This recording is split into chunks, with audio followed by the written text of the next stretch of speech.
I'm going to read just a few paragraphs of a book that is based on a course that I started giving many years ago and will start to give again in the coming weeks.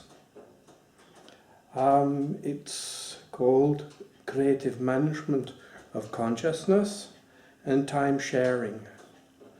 I originally started with a title just of creative management, but realized that without the understanding of consciousness and of value, that we run straight away into the problem of doing business. And the point of this course, this book, and my work is to explain the foundational aspects of consciousness. The book starts with titles like The Concept of Unity. It goes on to describe what are we running away from, what is this being, because if we stay very quiet, we run almost automatically into a combination of what we have had or what we would like to have, but also of being. And this we know in meditation or in yogas, that we are trying to open this aspect of being up. Then there are themes like alienation, and then the way out of nowhere. A lot of us feel that when we are dealing with our daily life, that it's either quite superficial or we are giving people trust and are very uncertain what we are going to get in return. Maybe because many people are not understanding how they are not going to get, you might say, ripped off, but at the same time, what is the value of someone's work, particularly in a society which has been for many years rigorously defended.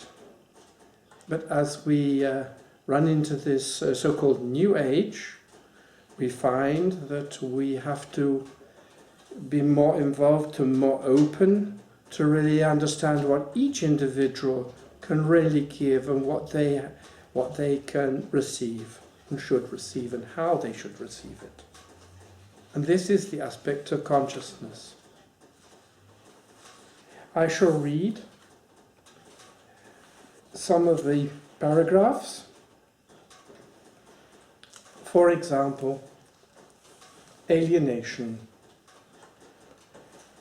Why are we alienated is a question which many have tried to look at, from philosophers, therapists, historians and writers. We should ask the question whether this is a natural law showing the aspect of individuality and therefore individual spaces trying to keep themselves intact, i.e. their selfishness held together. What we have gone too far and how we dissolve spaces, whether we like it or not, is something of key questions. Yet maybe the question between ego as the contact of senses to the outside world and self, whether exchange is all important with this outside world, shows an art of survival in nature itself by understanding what has to be fought for and what can we let go of.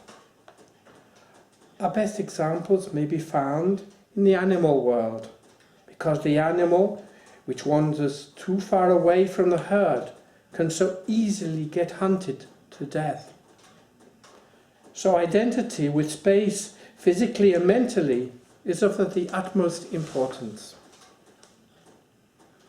If we wish to be true human beings, we seem to have to realize something better by slowing down time, by understanding the consequence of so-called death.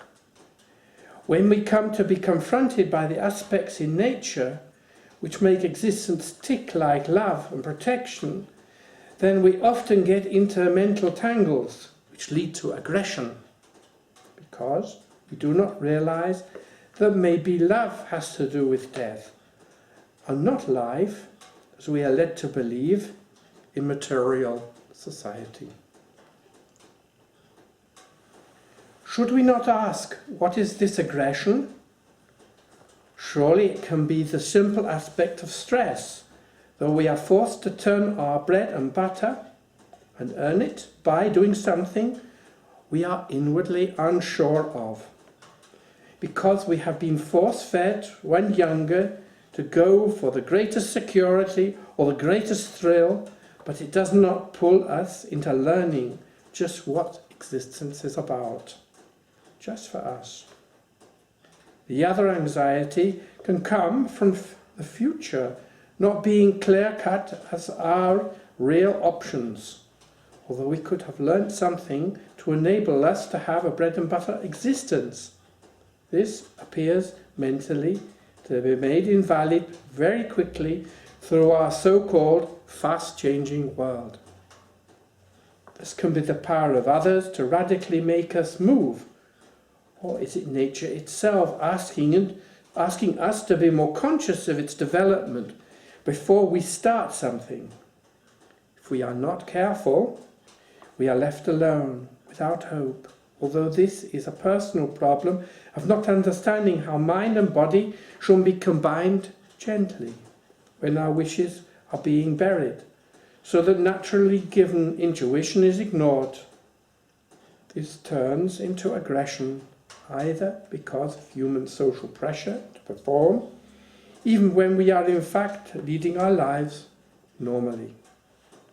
This is because we have a warlike struggle on our hands, and perhaps it is from the natural elements making change, as climate shifts makes for more volatile weather.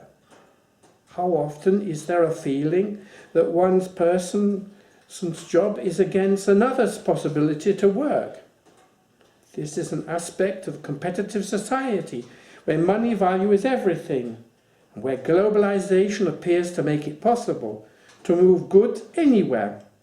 We have this as a so-called good infrastructure. Even though we are told market economies make everyone richer, there appears to be a trap that we are made mentally homeless and taken away from the real earth, when abrupt changes take place owing to the fact that different generations treat the world differently. I could carry on reading. There is a section at the back of this book called Time Sharing, and this part goes on about the benefit of value and how we value, whether in fact we should own all those things that we have in our drawers and in our cupboards. Maybe we should consider, particularly with the invention in the meantime since this book was written in the late 1980s, that we can actually, shall we say, buy what we need for a particular time, and then we put it back, shall we say, on the person's shelf, the group's shelf that made it.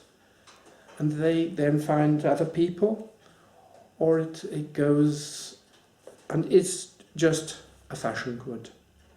But maybe this changes when we think again how we really want to live. I hope that you might consider the shop. It's in Lulu, and there's a consideration of a shop in Amazon. And there you can download the PDF. There is also a possibility of the workshops, which can also be taken here, or we can come to you when it's in a large enough group. And likewise, small groups can also work with this manual, and we can do work over Skype. Enjoy it, and I look forward to seeing you. Bye for now.